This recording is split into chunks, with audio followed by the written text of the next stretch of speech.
recebendo aqui com muita alegria o Paulo Henrique Bremer, ele que vai conversar, é um profissional da área do atendimento ao cliente, vai passar aí o seu currículo para a gente também, mas muito querido, filho do nosso querido Ernesto Bremer Júnior, nosso companheiro do Rotary Clube de Timbó Pedra do Vale, esteve lá no nosso clube fazendo uma palestra, a palestra foi muito boa e por isso a gente resolveu trazer aqui para também que o nosso ouvinte possa ter acesso a essas informações. Você que é empresário, você que atua no comércio, você que atua no atendimento ao cliente, vai acompanhar agora um bate-papo muito bom a respeito desse tema. Muito bom dia, Paulo. Bom dia, Odair. Bom dia a todos os ouvintes. Muito obrigado pela oportunidade. É um prazer estar aqui na Rádio Cultura. Muito bem, né? Quero aproveitar para mandar um abraço para o Bremer, que está sempre ligadinho e hoje especialmente, né? Tá acompanhando a programação. A dona Ivone, que também deve estar acompanhando, e ela que esteve de aniversário essa semana, não foi? Essa semana esteve... Dia 5. Dia 5, completou mais um ano de vida, dona Ivone também acompanhando a nossa programação. Mas vamos lá, Paulo.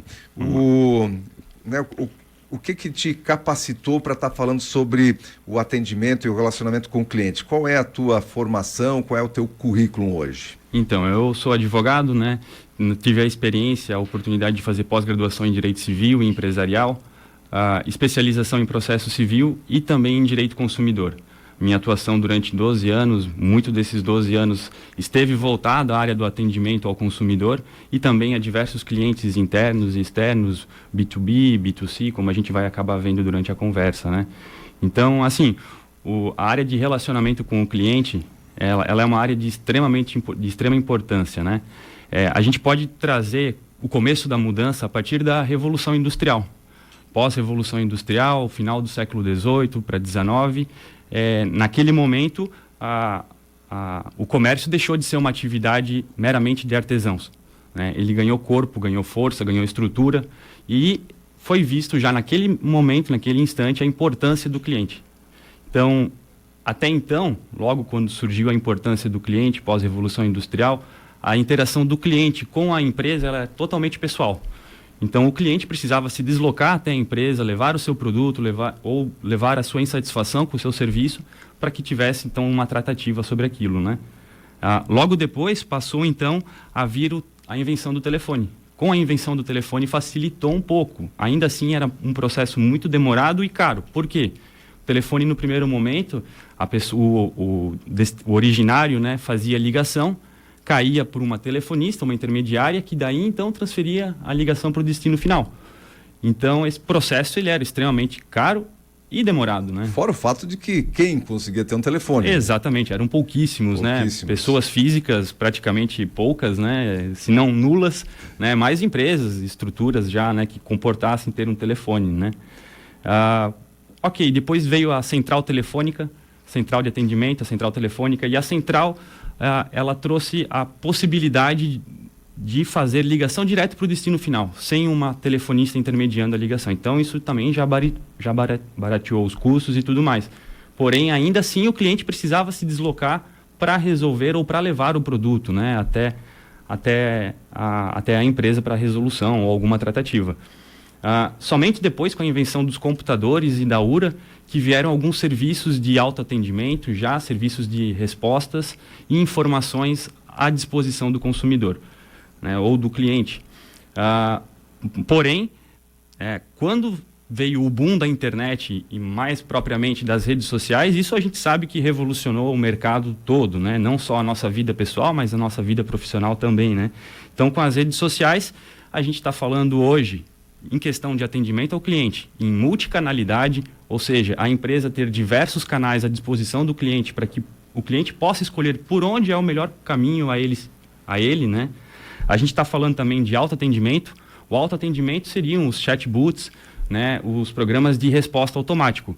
Porém, é preciso ter consciência que esses programas de resposta automática, eles precisam ser usados com moderação. Eles não vão resolver todos os problemas de uma empresa ou de uma organização que trabalha com atendimento ao cliente.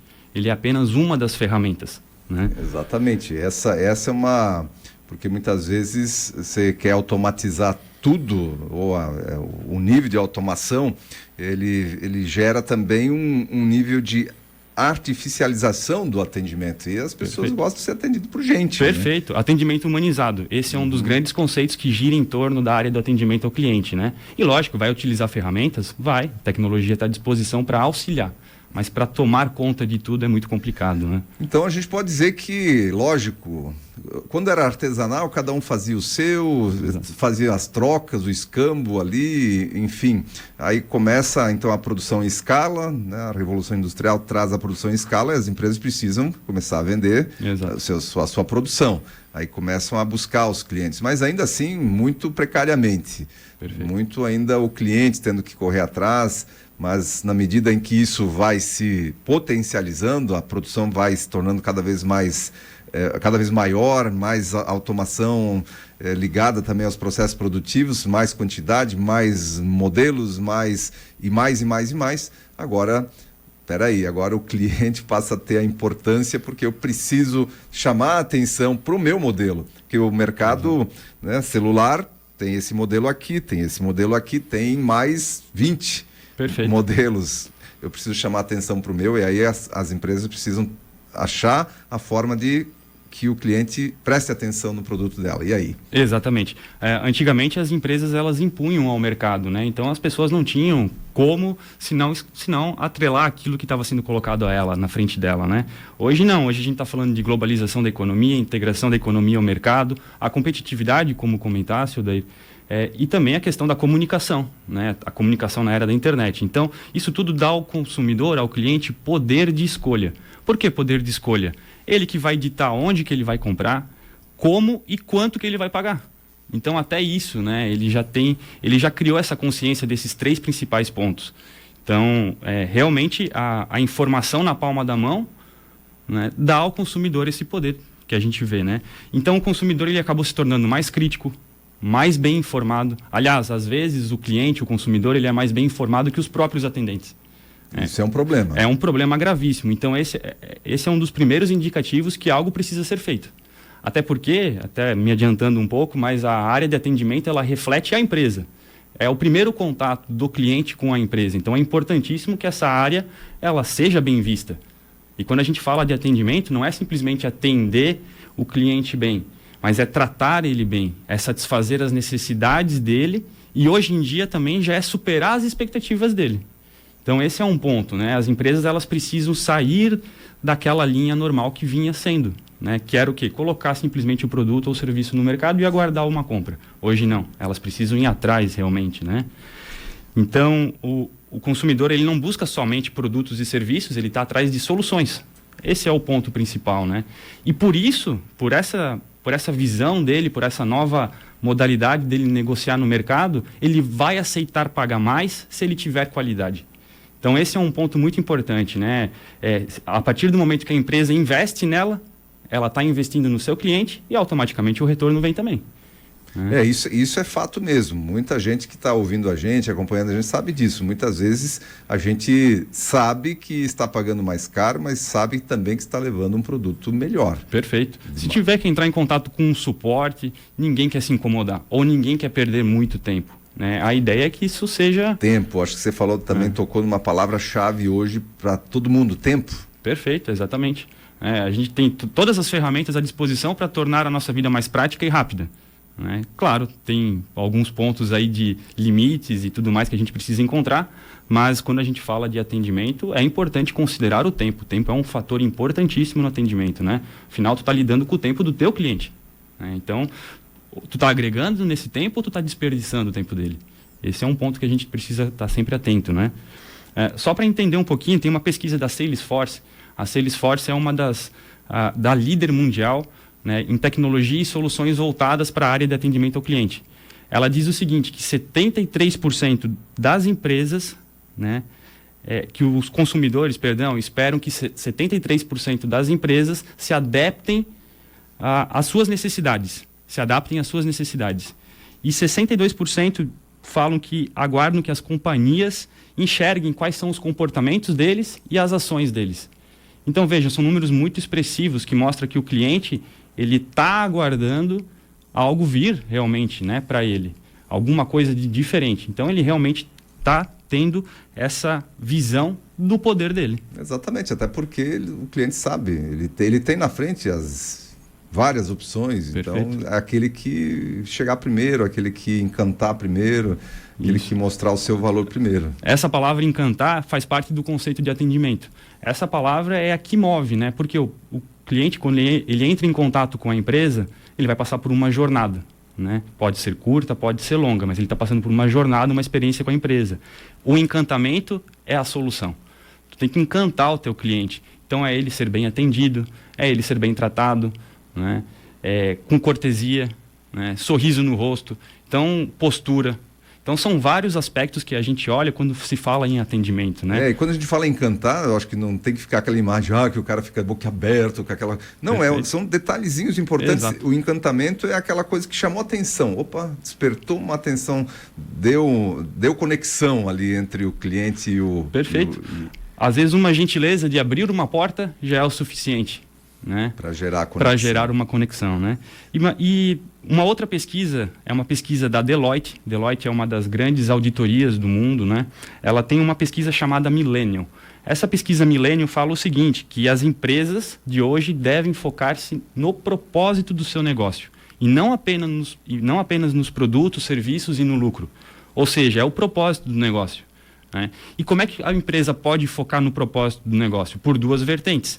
Primeiro, ela precisa entender quem que é o cliente dela e ela precisa também aperfeiçoar a operação, né? Quando a gente fala de entender quem que é o cliente, aí nós temos então o B2C, que seria o Business to Customer, que seria negócios para clientes, né? E aí temos atacado, varejo, prestação de serviços.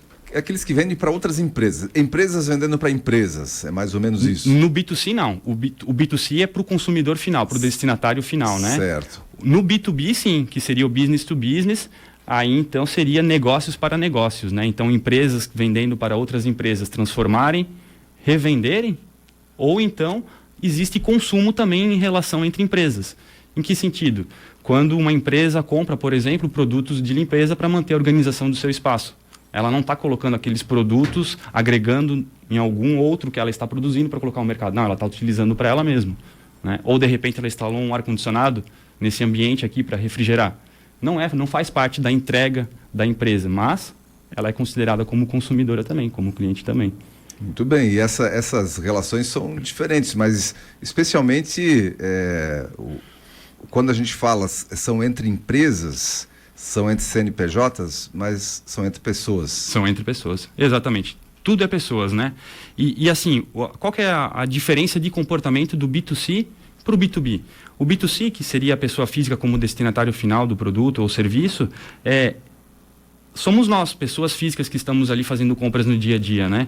Ou seja, é um processo muito mais prático, mais fácil. Nós estamos ali a poucos centímetros de uma tela, poucos cliques aí de efetuar uma compra hoje.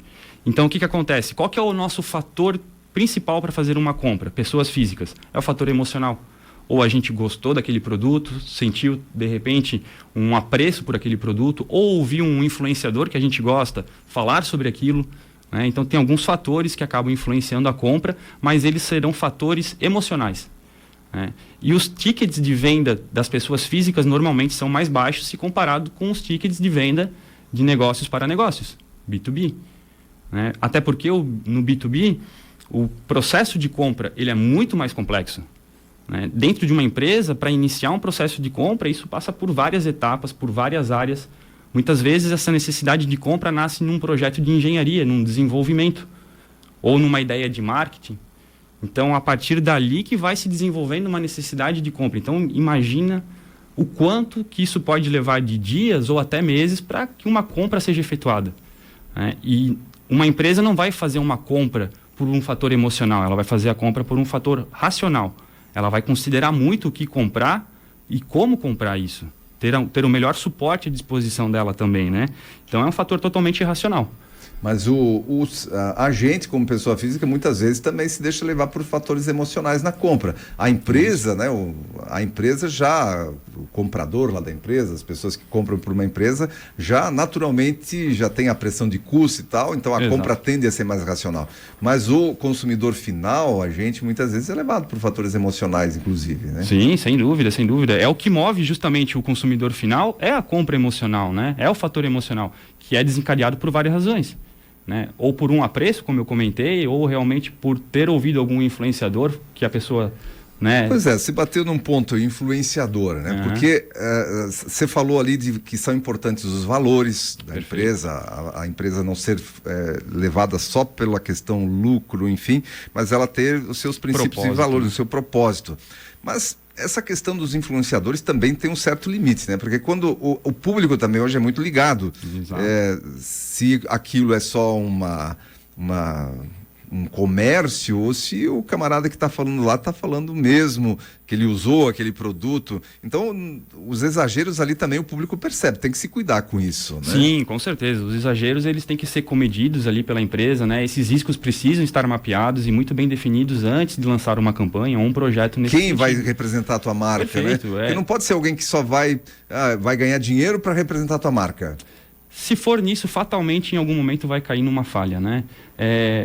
Hoje, como comentasse, as pessoas estão muito mais ligadas, muito mais antenadas, né? Então, não basta simplesmente colocar uma pessoa de representatividade social alta para falar em nome da tua empresa, né? Então, assim, o que realmente tu está querendo transmitir com aquela pessoa, com aquele influenciador? Então, é importante que o influenciador seja realmente um reflexo ou alguma coisa muito próxima, né? Até ouvindo a entrevista de antes, né? Se aproximar por valores próximos, né? Então, eu tenho os meus valores, eu vou olhar para alguém que tem os valores parecidos. O meu negócio tem esses valores, eu vou atrás de alguém que tenha os valores parecidos para poder levar isso ao público, né?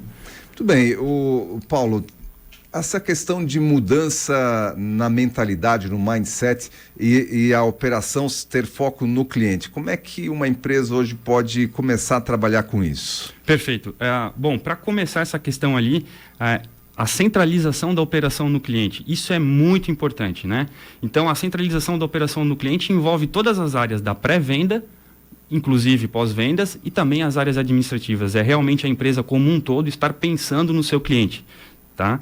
Então, assim, quando a gente fala de centralização da operação no cliente, tem um conceito que se chama o exemplo vem de cima, ou o tom vem de cima. O mais importante, um fator estratégico mais importante é a alta administração, né, ou os acionistas da empresa comprarem realmente a ideia e crerem que colocar o negócio, a operação voltada ao cliente é o melhor. Por quê? Essas pessoas desses níveis mais altos, né, hierárquicos dentro de uma empresa têm o poder de transmitir confiança aos seus colaboradores, né, e demonstrar quais são os objetivos, as metas, traçar caminhos para que todo mundo dentro da empresa possa chegar ao objetivo final, né? Então, é um campo de visão que tem que se abrir ali dentro, e uma estratégia é, primeiro, a alta direção, então, comprar essa ideia de que a operação precisa ser voltada para o cliente. Muito bem, e aí todos dentro da empresa, todos dentro da organização tem que estar com essa mentalidade, é uma cultura, então, é uma criação de cultura. E aí, quando se fala de cultura, como é que eu preparo minha equipe para isso? Perfeito. Esse é um ponto bem legal. Para que isso possa ser uma realidade dentro da empresa, é muito importante que, primeiro, né, tenham diretrizes, ou seja, políticas internas e procedimentos que levem, né, nesse sentido. Então, tanto políticas que são apenas voltadas aos colaboradores, mas também políticas que são abertas ao público, aos clientes.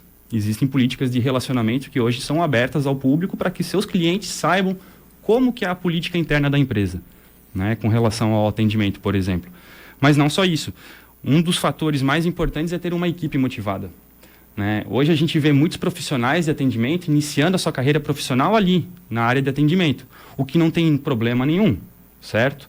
Mas é muito importante que a empresa entenda que ela precisa investir nesse profissional, porque é esse profissional que está levando ao mercado a imagem da empresa, né? Então o profissional precisa estar bem treinado, ele precisa conhecer os produtos e serviços da empresa, ele precisa ter toda uma capacitação em cima das regras da empresa. Esse é um ponto primordial. E depois, lógico, né, ele ter as habilidades ali para vender, para negociar, para fazer uma transação, para fazer um acordo, né? Então, são várias habilidades que giram em torno de uma equipe de atendimento, Por isso que é tão importante quando a gente abre espaço aqui e sala do empreendedor e formação de microempresários e treinamento e capacitação, porque tudo passa pela capacitação, né, Paulo?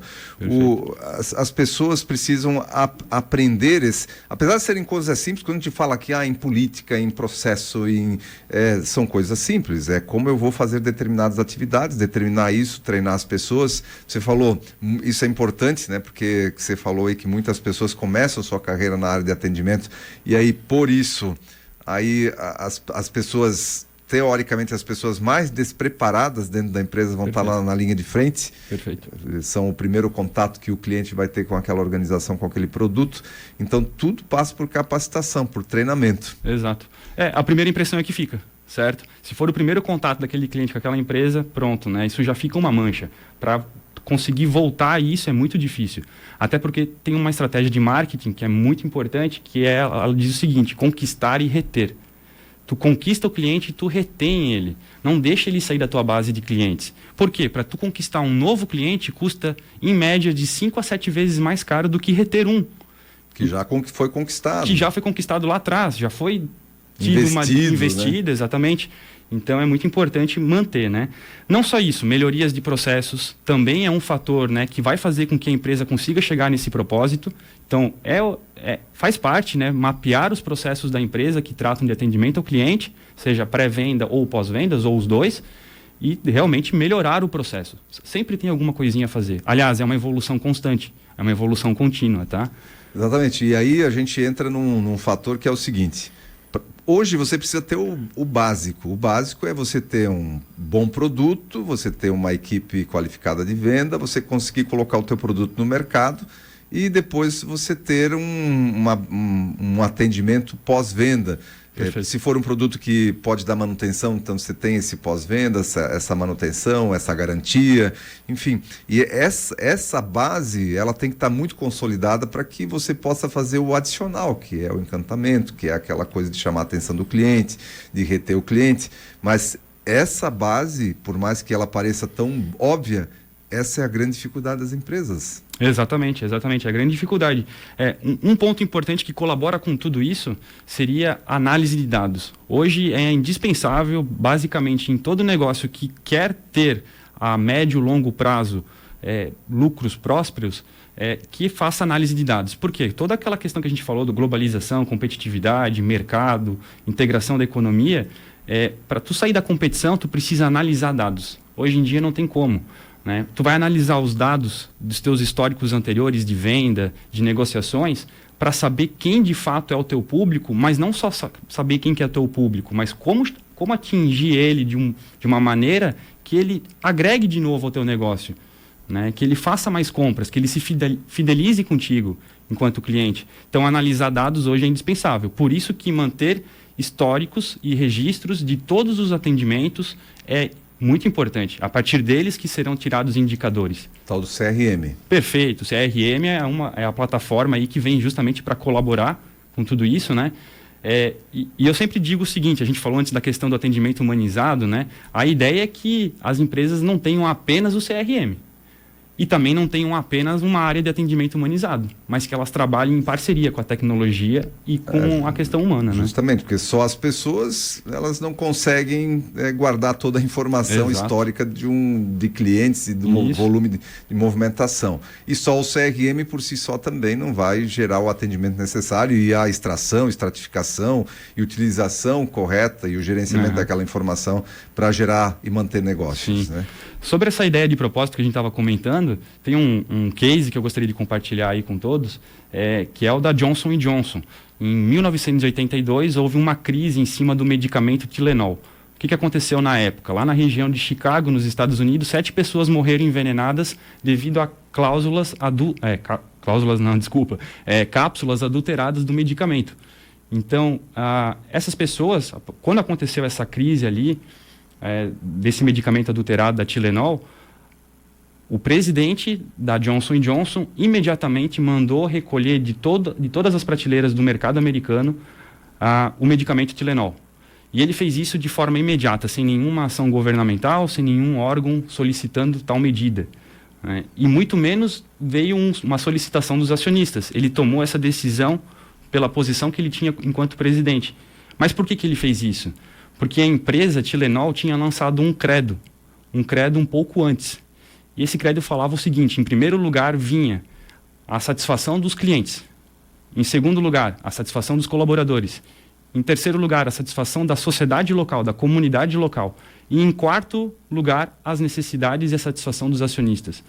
Ou seja, naquele momento que houve uma crise tão grave quanto a morte de 7 pessoas, o CEO não teve dúvida que o que ele precisava fazer era cuidar de todos os outros que estavam espalhados no seu território, no seu país. E ele mandou recolher. Lógico, né? As ações da Tilenol na época, da Johnson & Johnson, despencaram, o valor de mercado caiu, né? Então, no curto prazo, ela teve prejuízos significativos. Até porque, na época, o Tilenol era o 5º maior faturamento da Johnson & Johnson. Só que, no médio e longo prazo, a Johnson & Johnson ganhou e muito, porque ela conquistou os clientes. O que ela fez quando aconteceu essa questão da adulteração das cláusulas? Ela implementou a embalagem inviolável, que segue até hoje. Qualquer medicamento que a gente compre hoje de farmácia sem receita, vai ter lá uma embalagem inviolável ali no caso, né? Você vai perceber se foi violado ou não. Então, veja, isso é um fator que originou ali numa crise e trouxe benefícios para todos nós até hoje. Então, o quanto é importante, né? Ela deixou os lucros totalmente de lado e pensou realmente naquilo que importa, que era o propósito do negócio dela. Muito bem, olha, papo muito interessante aí com o Paulo Henrique Bremer sobre essa questão de atendimento ao cliente, relacionamento com o cliente e sem falar ainda da questão legal do direito do consumidor, que aí também é conhecimento. É conhecimento tanto da parte do consumidor, como tem que ser o conhecimento da parte de quem produz, de quem se relaciona com o cliente também. E a gente vai muito além, a gente poderia ficar aqui conversando muito tempo, né, Paulo, sobre o tema, sem mas dúvida. Como a gente sempre conversa, aqui é entrevista, né, nosso espaço é de entrevista e não de podcast, mas perfeito. Quem sabe, né? Quem sabe numa próxima oportunidade. Numa próxima oportunidade. Mas, Paulo, quem quiser saber mais, quem ouviu a nossa conversa por aqui e está com um projeto ali de estruturar a sua equipe comercial, os seus procedimentos comerciais, essa questão de propósito, enfim, e gostou do que ouviu aqui, como é que faz? Então, eu fico à disposição para tirar dúvidas, né, passar informações aí para o pessoal. Quem quiser anotar, é um telefone fixo, mas ele é WhatsApp, né, então pode encaminhar a mensagem, seria o 9823. 3306-9823. Então, o contato do Paulo. Perfeito. Você presta assessoria nessa área de relacionamento com o cliente. Consultoria na área de relacionamento com o cliente e suporte pós-vendas, né? Suporte pós-vendas. Tá aí então, nossa conversa com o Paulo. Repete mais uma vez o telefone só para as pessoas gravarem aí. 3306-9823. E nas redes sociais, Paulo Henrique Bremer. Por enquanto só o Instagram, mas ainda é para uso pessoal, ainda não... Mas às vezes lá tá através do pessoal, me passa o teu contato comercial aí, faz parte também. Paulo, quero agradecer a tua participação aqui no nosso programa, muito produtiva, muito conhecimento aqui para aquelas pessoas que atuam ou não atuam na área, né, na área do relacionamento com o cliente, mas hoje, todos nós, de alguma maneira, a gente está, né, em algum processo envolvendo o relacionamento com o cliente. Essa relação faz parte, basicamente, do dia a dia de quase todas as pessoas. Então, tenho certeza de que foi útil para todos que estiveram acompanhando a gente, Paulo. Um abraço para você. Muito obrigado, Dair. Mais uma vez, de coração, agradeço o espaço. A todos os ouvintes aí da Rádio Cultura. Um abraço à minha família também, em especial, e aos meus amigos aí que também tanto me apoiam. Obrigado. Muito bem.